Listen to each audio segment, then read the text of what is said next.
ঘোষণাপত্র দেবে।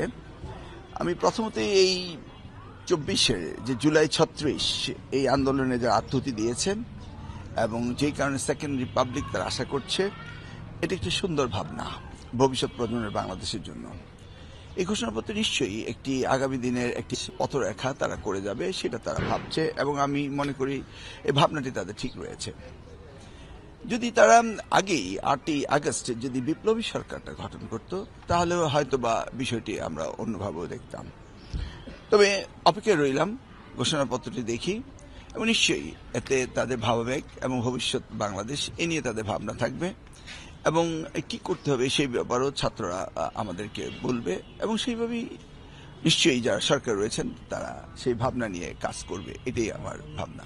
রাজনৈতিক এখনকার যে সংকট, মানে এটা থেকে মনে হয় যে সংকট উত্তরণ সম্ভব হবে বা নাকি আসলে বিষয়টা আরো জটিল হবে?